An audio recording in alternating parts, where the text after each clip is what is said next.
FON, that is Fundamental of Nursing for the GNM first years. So in this we are going to discuss about the unit 2, that is nursing care of the patient. So now we are going to discuss about the recording. So recording and reporting is very important in the clinical side. So there is a recording is very important. So what is the treatment is giving to the patient and how the result will be. So everything should be recorded in the records. So recording is very important for the patient and the nurses and in the hospital area. So now we are going to discuss about the recording. The topic is recording. So the definition of this recording: a formal or legal document that provides evidence of a client's care, can be written or computer based. So recording is a one formal or legal document. So legally we are writing the information. So it provides a evidence of a client's care. అంటే ఈ recording అనేది client care గురించి ఎవిడెన్స్ని provide చేయడానికి మనం records అనేవి maintain చేస్తున్నాం. So it can be written or computer based. So పేషెంట్కి సంబంధించిన ఇన్ఫర్మేషన్ మనం రిటర్న్ ఫామ్లో అంటే కేసెస్లో రాయడంలో లేకపోతే కంప్యూటర్లో సేవ్ చేసి ఉంచడము ఇది రికార్డింగ్ అని అంటాం. So all client records have the similar information. The process of making entry and A client record is called recording. So recording అంటే క్లయింట్స్కి సంబంధించిన ఇన్ఫర్మేషన్ అనేది మనం రాస్తున్నాం. సో దాన్ని రికార్డింగ్ అని అంటాం. సో ఇది మొత్తం ఇన్ఫర్మేషన్ అనేది అంటే రికార్డింగ్ అనేది సేమ్ ఉంటుంది. అంటే ప్రతి ఒక్క పేషెంట్కి సేమ్ అనేది రికార్డింగ్ అనేది సేమ్ ఉంటుంది. అంటే నేమ్ ఏంటిది, ఏజ్ ఏంటిది, ఎన్ని రోజుల నుంచి డిసీజ్ తోటి బాధపడుతున్నారు. సో ఇదంతా సేమ్ ఇన్ఫర్మేషన్ ఉంటుంది. కానీ క్లయింట్ యొక్క డిసీజ్ కండిషన్స్ అనేవి వేరువేరుగా ఉంటాయి. సో ఇన్ఫర్మేషన్ మాత్రం రాయడం మాత్రం సేమ్గా ఉంటుంది, కానీ క్లయింట్ ఇన్ఫర్మేషన్ అనేది డిఫరెంట్గా ఉంటుంది. సో ఒక పేషెంట్కి టీబీ ఉండొచ్చు, ఒక పేషెంట్కి హైపర్ టెన్షన్ ఉంది. సో డిఫరెంట్ డిసీజెస్ ఉంటాయి, కానీ రాసే ఫార్మాట్ మాత్రం సేమ్గా ఉంటుంది. So have the similar information. The process of making entry on a client record. So the client రికార్డ్లో మన పేషెంట్కి సంబంధించిన ఇన్ఫర్మేషన్ అనేది ఎంట్రీ చేయడాన్ని రికార్డింగ్ అని అంటాం. So recording means there is A process of making entry on A client record is called recording. So the recording definition: a formal or legal document that provides the evidence of a client's care, can be written or computer based. So it is a providing the evidence related to the patient and in the written form or the computer based, and all clients have the similar information. The process of making entry on a client record is called recording. అంటే పేషెంట్కి సంబంధించిన information మనం రికార్డ్లో entry చేయడాన్ని recording అని అంటాం. So the next one, the principles of recording. So the principles ఏంటివో చూద్దాం.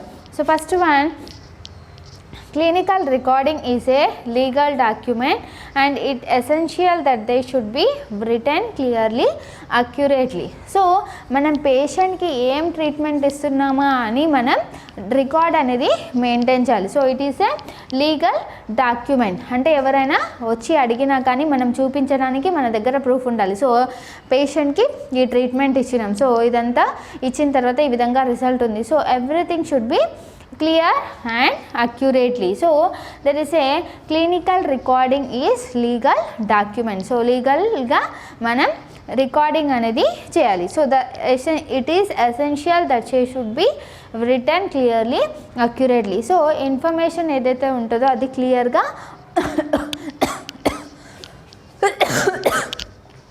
information anedi clear ga and అక్యురేట్గా ఖచ్చితంగా పేషెంట్కి ఏదైతే ఉందో అదే మనం రాయాలి. సో పేషెంట్కి 1 వీక్ నుంచి కాఫ్ అనేది ఉంది.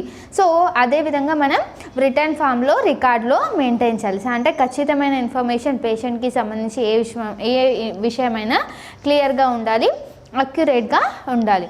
So next one, care to be taken not to make any errors in the records. So the care to be అంటే పేషెంట్కి సంబంధించిన మనం ఏ కేర్ తీసుకున్నామో అది క్లియర్గా రాయాలి. సో రిటర్న్ ఫామ్లో మనం క్లియర్గా రాయాలి. సో ఎలాంటి తప్పులు లేకుండా మళ్ళీ తప్పులు లేకుండా క్లియర్గా అర్థమయ్యే విధంగా రికార్డ్స్ అనేది మెయింటైన్ చేయాలి.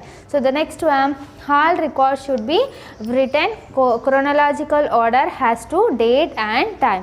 అంటే రికార్డ్స్ అనేవి క్రోనలాజికల్ ఆర్డర్లో అంటే కాలానుక్రమంగా రాయాలి. సో సిన్స్ 1 year నుంచి పేషెంట్కి హైపర్ టెన్షన్ ఉంది. సో 1 year నుంచి హైపర్ టెన్షన్ ఉంది. సో 1 yearది మనం ముందుగా రాయాలి. తర్వాత 1 year తర్వాత 6 months నుంచి పేషెంట్కి ఫీవర్ ఉంది. సో ఆ విధంగా కాలానుక్రమం అంటే ఎక్కువ 1 year నుంచి బాధపడుతున్న విషయం ముందుగా రాయాలి. తర్వాత 6 months నుంచి బాధపడుతున్న విషయం 1 year తర్వాత ఏ ప్రాబ్లమ్స్ ఉన్నాయో దాని తర్వాత మనం రికార్డులో మెయింటైన్ చేయాలి. సో కాలానుక్రమం అంటే 1 year నుంచి లేకపోతే ఇంకా 2 years నుంచి బాధపడుతున్నారు. సో ఎక్కువ ఇయర్స్ నుంచి బాధపడుతున్నట్లయితే అది ముందుగా రాసి ఇప్పుడు ప్రజెంట్గా ఉన్నది మనం ఫ్రెష్గా రాయాలన్నమాట. So all records should be maintain in a chronological order. So chronological order means all the things should be written in time and one after the other. So all records should be written chronological order has to date and time. So that is the chronological order. అంటే ఏ టైంలో అంటే 1 year నుంచి అంటే date ఎప్పుడు, so అదంతా మనం రికార్డులో maintain చేయాలి. సో 1 year నుంచి అయితే 1 year, తర్వాత 6 months అంటే 6 months. సో ఎప్పటి నుంచి ప్రాబ్లం ఉందో మనం డేట్ టైంతో సహా రికార్డులో మెయింటైన్ చేయాలి. So the next one, records are return continuously without blank space. So records అనేది మనం బ్లాంక్ స్పేస్ లేకుండా కంటిన్యూస్గా రాయాలి. సో బ్లాంక్ స్పేస్ అనేది ఉండకూడదు, రికార్డ్స్ అనేది కంటిన్యూస్గా రాయాలి. So the next one, each page of record should be properly identified with the name, age, inpatient, out patient number and the date etcetera. So record అంటే మనం రికార్డ్ని చెక్ చేసేటప్పుడు మనం information అనేది ఐడెంటిఫై చేసుకోవాలి. సో ఈ పేషెంట్దేనా రికార్డు, సో నేమ్ ఏంటిది, age ఏంటిది, so IP number ఏంటిది, ఓపీ నెంబర్ అంటే ఇన్పేషెంట్ నెంబర్ ఏంటిది, అవుట్ పేషెంట్ నెంబర్ ఏంటిది, డేట్ ఏంటిది. సో ఒక పేషెంట్కి సంబంధించిన ఇన్ఫర్మేషన్ రాసేటప్పుడు మనం రికార్డ్ చెక్ చేసుకోవాలి, మనం సరైన పేషెంట్ది ఇన్ఫర్మేషన్ రాస్తున్నామా లేదా. So that is the each page of record should be properly identified with the name, age, IP number, OP number and the date.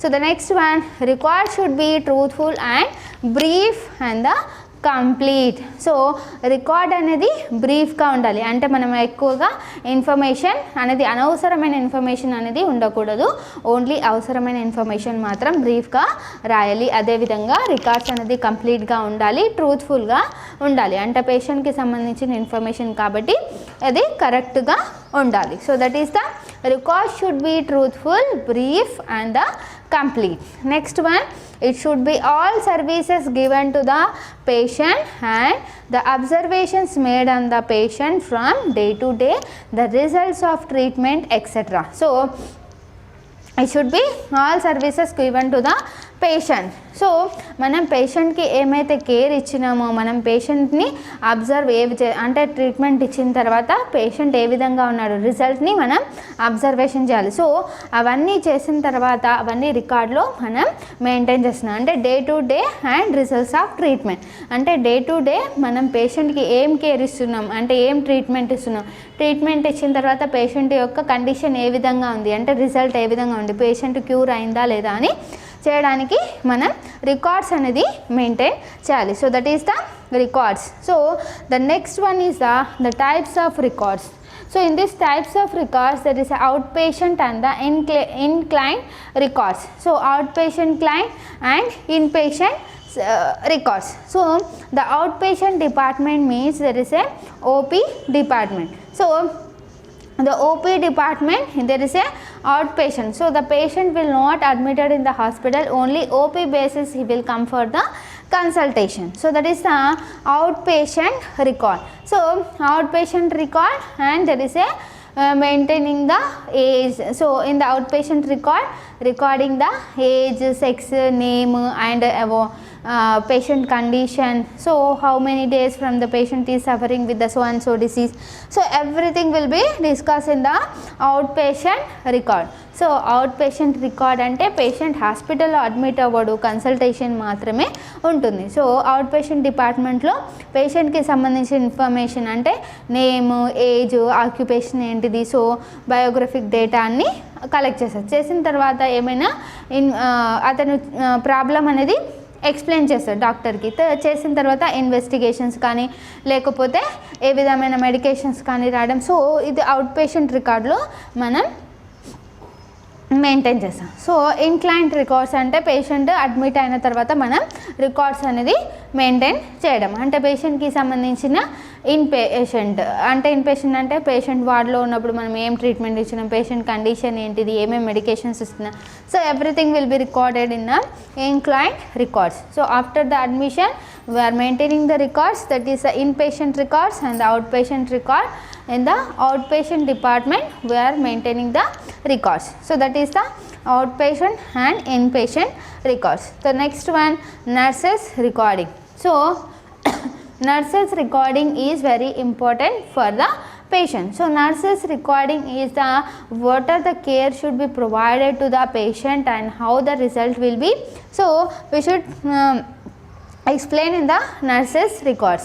So nurses record అంటే పేషెంట్కి సంబంధించిన ఏదైనా ఇన్ఫర్మేషన్, అంటే పేషెంట్కి ఈ టైంలో మనం మెడికేషన్స్ ఇచ్చినాం, సో ఇచ్చిన తర్వాత పేషెంట్ ఏమేమి తీసుకున్నాడు అంటే మనం ఇంటేక్, అవుట్పుట్, సో అదంతా మనం నర్సెస్ రికార్డింగ్లో రాయాలి. సో ఇచ్చిన తర్వాత డాక్టర్స్ ఏ టైంకి రౌండ్స్, సో రౌండ్స్కి వచ్చారు, సో అవన్నీ మనం నర్సెస్ రికార్డింగ్లో మనం మెన్షన్ చేయాలి. సో అదేవిధంగా పేషెంట్కి సంబంధించిన ఇన్ఫర్మేషన్ మొత్తం నర్సెస్ రికార్డింగ్లో మనం రికార్డింగ్ చేయాలి. So the next one, doctors order sheet. So doctors order sheet means there is a doctors writing the some of the medications and there is a laboratory investigations and the about the diet. So doctors order షీట్లో అంటే పేషెంట్కి సంబంధించిన ఏదైనా treatment కానీ లేకపోతే investigations కానీ, so పేషెంట్కి సంబంధించిన ఏ విధమైన డైట్ కానీ రాయడానికి ఒక సపరేట్ డాక్టర్స్ షీట్ అనేది ఉంటుంది. సో దాంట్లో డాక్టర్స్ అనేది మెయింటైన్ చేస్తారు. సో రికార్డ్ అనేది మెయింటైన్ చేస్తారు. దాని ప్రకారం నర్సెస్ కేర్ అనేది పేషెంట్కి ఇస్తుంది. So that is the doctors order sheet. So the next one, graphic chart of TPR. So TPR, it is nothing but the temperature, pulse and the respiration and BP.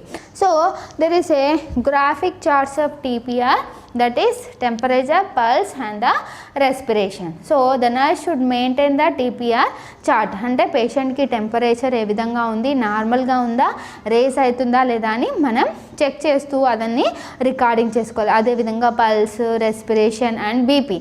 So BP కూడా ఏ విధంగా ఉంది, ఒకవేళ హైగా ఉందా, తక్కువగా ఉందా, so అదంతా ఈ TPR చార్ట్లో మెయింటైన్ చేస్తారు. సో అదేవిధంగా ఈ చార్ట్లో పేషెంట్ ఇంటేక్ అండ్ అవుట్పుట్, అంటే పేషెంట్ డైలీ ఏం తీసుకున్న తర్వాత అవుట్పుట్ ఎంత వస్తుంది, అంటే యూరిన్ అవుట్పుట్ కానీ, సో అదంతా ఈ మనం గ్రాఫిక్ చార్ట్స్లో మెయింటైన్ చేయాలి. సో అదేవిధంగా పేషెంట్కి సర్జరీ అయిందనుకోండి, సర్జరీ అవ్వడానికి ముందు, సర్జరీ అయిన తర్వాత ఎలాంటి మెడికేషన్స్ ఇస్తున్నామో, అదేవిధంగా పేషెంట్ కండిషన్ ఏ విధంగా ఉంది, ఫీవర్ ఉందా లేదా, అవన్నీ చెక్ చేసి మనం గ్రాఫిక్ చార్ట్లో మెయింటైన్ చేయాలి. So it is the types of recording. So the types of recording includes the outpatient and inpatient records and the nurses recording and the doctor's order sheet and the graphic charts of TPR. So outpatient department, we are maintaining the reports, recordings or the at the outpatient department. Inpatient records, and after admitting the patient we are maintaining the inpatient records. So next one, nurses recording. So the nurse, what is the care is giving to the patient and how the result will be. So everything nurses should be recording in the records. So the next one, doctor's order sheet. So in this doctor's order sheet, the doctor is maintaining the writing the medications, investigations and the about diet, everything should be maintained in the separate sheet, that is a doctor's order sheet. Next one, graphic charts of the TPR, that is the maintaining the temperature, pulse and the respiration and BP. So everything should be recorded in the graphic charts, and the intake and the output chart also we are maintaining in the graphic charts of the temperature, pulse and the respiration. So it completes the recording and the types of recording.